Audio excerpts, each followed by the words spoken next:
Hello guys, welcome to Pakistani फिर reaction. तो कैसे हैं आप सब? उम्मीद है आप सब खैरियत से होंगे, ठीक होंगे और आबाद होंगे। हमारी दुआ यही है आप खुश रहें, आबाद रहें। मेरा नाम है अफान। मेरा नाम मंसूर सुकैस। लेकर आ गए एक और नई वीडियो। बिल्कुल काफी कमाल की वीडियो है। अच्छा, इसमें आज हम जानेंगे भाई top 10 mega project in India 2023। मतलब 2023 के प्रोजेक्ट हम शुरू करने लगे हैं। देखते हैं भाई क्या होता है। हाँ, जो पूरे हो जाएंगे। बिल्कुल, जो पूरे हो जाएंगे और कोई जो है मतलब शुरू भी हैं।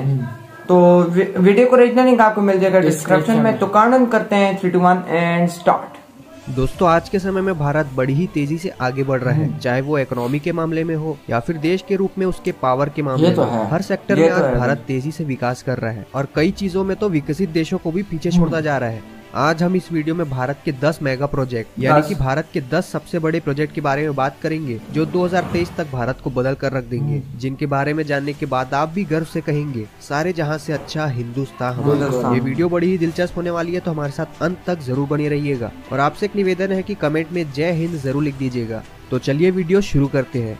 भारत माला प्रोजेक्ट। दोस्तों, ये परियोजना देश का ऐसा रूप बदल देगी कि देश में दूर से ही विकास दिखाई देगा। इस पर 2018 से ही काम चल रहा है। ये परियोजना राष्ट्रीय राजमार्ग के विकास के लिए बनाई जा रही है। इस परियोजना में बंदरगाहों, सड़क और राष्ट्रीय गलियारों को बहुत ज्यादा बेहतर बनाना शामिल है। इसका उद्देश्य कनेक्टिविटी को बढ़ावा देना है। इसमें 83,677 किलोमीटर सड़कें बनाने का लक्ष्य रखा गया है। इस प्रोजेक्ट से इकोनॉमिक कॉरिडोर, बॉर्डर एरिया और रिमोट एरिया जोड़ने का काम होगा, जिससे भारत के एक्सपोर्ट को मदद मिलेगी। साथ ही इस प्रोजेक्ट में होने वाले डेवलपमेंट से मजदूरों को रोजगार मिलेगा। इस योजना के पूरे होने के बाद करीब 22 मिलियन रोजगार पैदा होने की संभावना है। Bullet train. भारत ने जापान के साथ समझौता करने के बाद मुंबई से अहमदाबाद के बीच जापानी तकनीक से बुलेट ट्रेन शुरू करने की घोषणा की थी और सितंबर 2017 में इस प्रोजेक्ट की शुरुआत कर दी गई थी और अब इस परियोजना के 2023 तक पूरा होने की उम्मीद की जा रही है। ये प्रोजेक्ट भारत के लिए बहुत बड़ा प्रोजेक्ट साबित होने वाला है। इस ट्रेन की रफ्तार 320 किलोमीटर प्रति घंटे की होगी और जहाँ अभी अहमदाबाद से मुंबई का सफर बस से 9 घंटे और ट्रेन से 6 घंटे का है, वही बुलेट ट्रेन से इस सफर को 2 घंटे 7 मिनट में पूरा किया जा सकता है। इस प्रोजेक्ट में लगभग 25,000 करोड़ रुपए की लागत होगी। सरकार का कहना है कि इस प्रोजेक्ट की सफलता के बाद भारत के बाकी शहरों में भी इस ट्रेन की शुरुआत की जाएगी। कमाल है। L1। दोस्तों, इसरो बिना किसी रुकावट के पूरे समय सूरज को ऑब्जर्व करने और उसके डेटा को इकट्ठा करने के लिए आदित्य L1 नाम के प्रोजेक्ट पर काम कर रहा है। ये भारत का पहला मिशन होगा जो कि सिर्फ सूरज का अध्ययन करने के लिए होगा। इस प्रोजेक्ट के तहत भारत इस आदित्य L1 सैटेलाइट को सूरज और पृथ्वी के बीच भेजेगा। ये प्रोजेक्ट काफी मुश्किल भी है क्योंकि सूरज का अध्ययन कर पाना इतना आसान नहीं है। ये तो बात है। जो कंडीशन है वो एक सैटेलाइट के लिए इतने अच्छे नहीं है। तो इस मिशन में अगर छोटी सी भी दिक्कत आती है तो ये मिशन पूरी तरह से बर्बाद भी हो सकता है। पर अगर ये मिशन सक्सेसफुल रहा तो ये मिशन दुनिया भर में भारत की बहुत बड़ी अचीवमेंट बन जाएगी और भारत के पावर का डंका पूरी दुनिया भर में बजेगा। World's longest electric highway.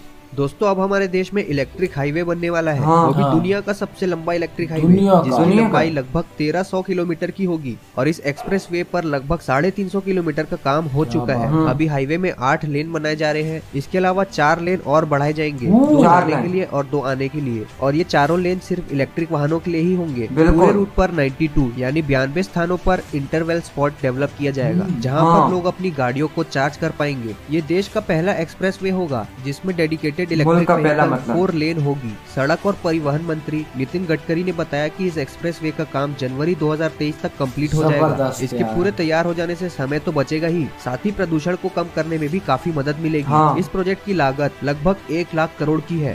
बता दें कि वर्तमान में दुनिया का सबसे लंबा इलेक्ट्रिक हाईवे बर्लिन में है, जो कि सिर्फ 109 किलोमीटर लंबा है। और अगर हमारे सरकार की योजना सफल होती है तो हमारे भारत के पास होगा दुनिया का सबसे लंबा इलेक्ट्रिक। इसी बात पे एक लाइक तो बनता है दोस्तों। कच्ची दरगाह Bidupur bridge.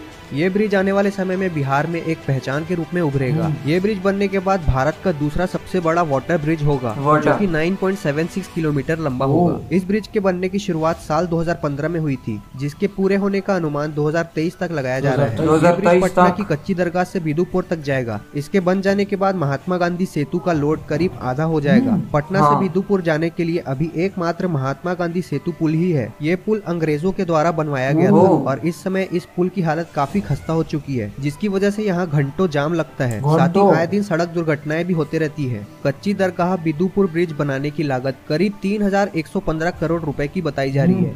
Mumbai to Dubai under sea train project. हाँ, ये प्रोजेक्ट काफी चौंका देने वाला है। आबू धाबी पानी के नीचे करीब 2000 किलोमीटर लंबा रेल मार्ग बनाने की योजना बना रहा है, जो हमारे देश के शहर मुंबई को यूनाइटेड अरब एमिरेट्स के फुजायरा शहर से जोड़ेगा। और बहुत बड़ी वाली बात तो ये है कि ये पानी के अंदर चलने वाली ट्रेन केवल 2 घंटे में ही भारत के मुंबई शहर से यूनाइटेड अरब एमिरेट्स के फुजायरा शहर तक पहुंच जाएगी। ये अंडर सी ट्रेन दोनों देशों के यात्रियों, पर्यटकों और श्रमिकों का ट्रांसपोर्ट करने के साथ साथ नर्मदा नदी से यूनाइटेड अरब एमिरेट्स में पानी एक्सपोर्ट करेगा और यूनाइटेड अरब एमिरेट्स से तेल हमारे देश में इंपोर्ट होगा। और इस यहाँ से पानी जाएगा, वहाँ से तेल आएगा। इंपोर्ट एक्सपोर्ट का काम काफी सस्ता हो जाएगा।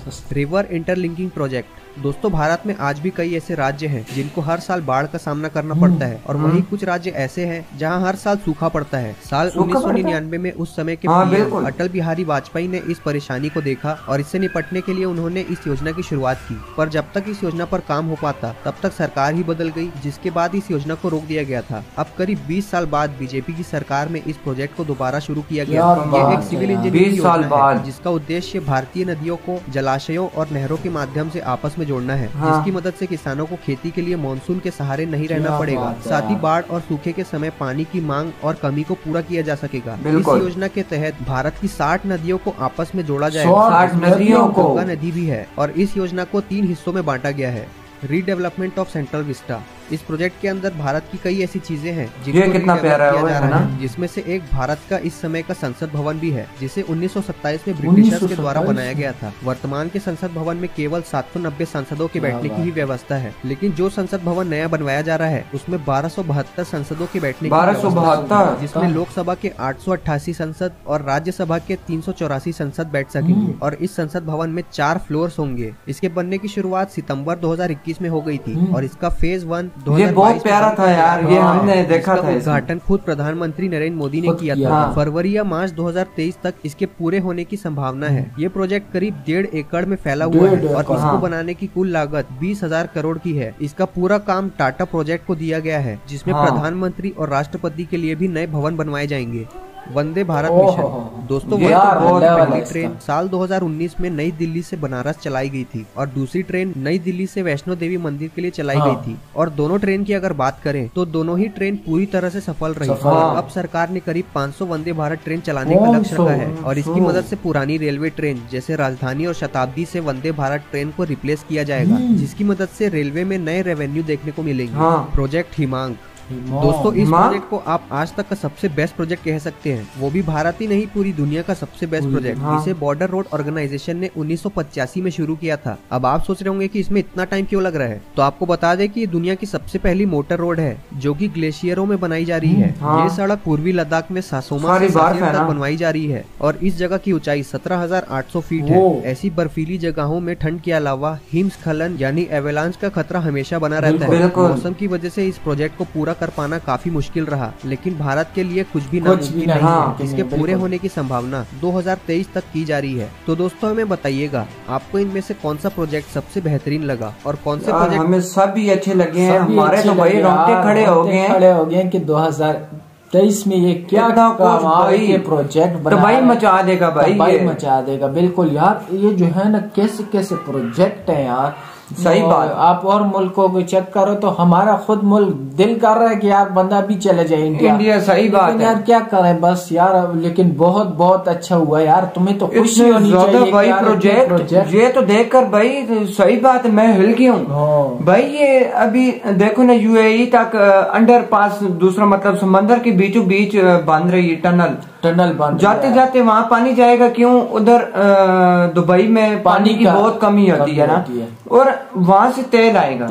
इस तरह ट्रांसपोर्ट बहुत ही आसान हो जाएगा। और दूसरा ये कि दोनों को आसानी हो जाएगी। और जो है ना, बहुत मुश्किल है वो बनाना, वो जो नीचे से जाना, ये बहुत मुश्किल भाई। समंदर के बीचों बीच ये भी, और इतने प्यारे प्रोजेक्ट है, इन लोगों ने इतनी मुश्किलात। 500 ट्रेन आ रही है, 500 ट्रेन आ रही है, तीसरी शुरू है, जारी है, तो ये बहुत कमाल की बात है यार। हमें बहुत ही इंटरेस्ट हुआ है ये सारा कुछ देखकर। तो आपको ये वीडियो कैसी लगी कमेंट सेक्शन में जरूर बताइएगा। तो मिलते हैं नेक्स्ट वीडियो में, तब तक के लिए अपना बहुत ज्यादा ख्याल रखिएगा यार। बाय।